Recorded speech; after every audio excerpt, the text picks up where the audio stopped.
Longa Noite da Inteligência. Olavo de Carvalho. Diário do Comércio, 3 de junho de 2012. Se há uma coisa que, quanto mais você perde, menos sente falta dela, é a inteligência.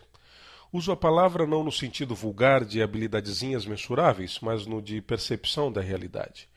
Quanto menos você percebe, menos percebe que não percebe. Quase que invariavelmente, a perda vem por isso acompanhada de um sentimento de plenitude, de segurança, quase de infalibilidade. É claro, quanto mais burro você fica, menos atina com as contradições e dificuldades, e tudo lhe parece explicável em meia dúzia de palavras.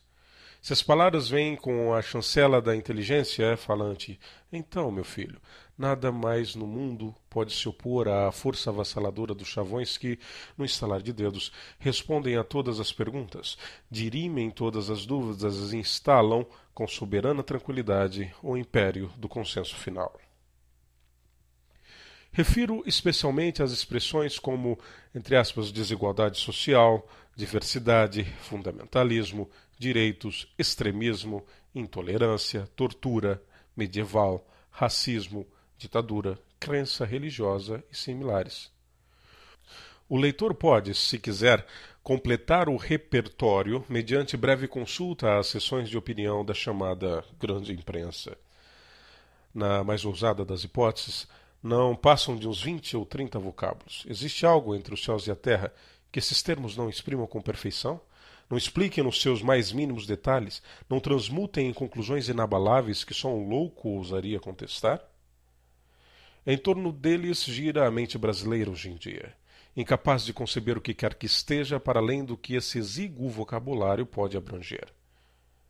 Que essas certezas sejam ostentadas por pessoas que ao mesmo tempo fazem profissão de fé relativista e até mesmo neguem peremptoriamente a existência de verdades objetivas, eis uma prova suplementar daquilo que eu vinha dizendo. Quanto menos você entende, menos entende que não entende. Ao inverso da economia, onde vigora o princípio da escassez, na esfera da inteligência rege o princípio da abundância. Quanto mais falta, mais dá a impressão de que sobra. A estupidez completa, se tão sublime ideal se pudesse atingir, corresponderia assim à plena autossatisfação universal. O mais eloquente indício é o fato de que, num país onde há 30 anos não se publica um romance, uma novela, uma peça de teatro que vale a pena ler, ninguém dê pela falta de uma coisa outrora tão abundante, tão rica nestas plagas, que era, como se chamava mesmo? Literatura? Digo que esta entidade sumiu porque, creiam, não cesso de procurá-la. Vasculho catálogos de editoras, reviro a internet em busca de sites literários, leio dezenas de obras de ficção e poesias que seus autores têm o sadismo de me enviar. E no fim das contas, encontrei o quê? Nada. Tudo é monstruosamente bobo, vazio, presunçoso, escrito em língua de orangotangos. No máximo aponta aqui e ali algum talento anêmico que para vingar precisaria ainda de muita leitura, experiência da vida e uns bons tabefes. Mas, assim como não vejo nenhuma obra de literatura imaginativa que mereça atenção, muito menos deparo nas resenhas de jornais e nas revistas de cultura que não cessam de aparecer com alguém que se dê conta do descalabro, do supremo escândalo intelectual que é um país de quase 200 milhões de habitantes, com uma universidade em cada esquina, sem nenhuma literatura superior. Ninguém se mostra assustado, ninguém reclama, ninguém diz um ai. Todos parecem sentir que a casa está na mais perfeita ordem.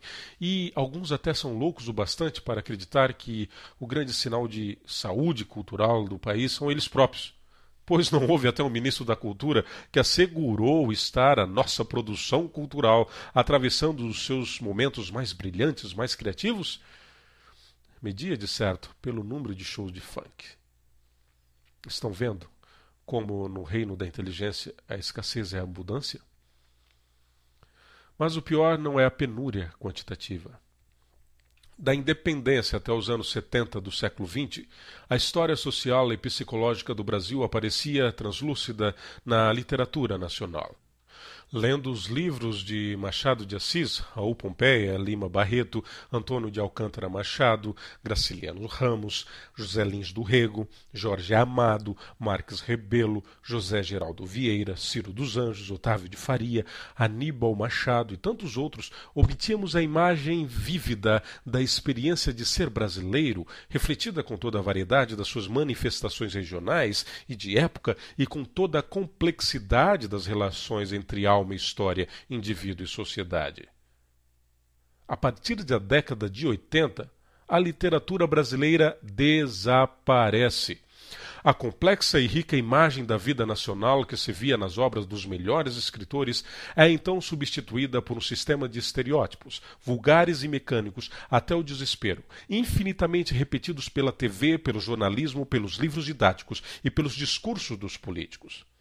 No mesmo período, o Brasil sofreu mudanças históricos-culturais avassaladoras, que, sem o testemunho da literatura, não podem se integrar no imaginário coletivo, nem muito menos tornar-se objeto de reflexão. Foram 30 anos de metamorfoses vividas em um estado de sono hipnótico, talvez irrecuperáveis para sempre. O tom de certeza definitiva com que qualquer bobagem politicamente correta se apresenta hoje como o nec plus ultra da inteligência humana jamais teria se tornado possível sem esse longo período de entorpecimento e de trevas, essa longa noite da inteligência, ao fim da qual estava perdida a simples capacidade de discernir entre o normal e o aberrante, o sensato e o absurdo, a obviedade gritante e o ilogismo impenetrável.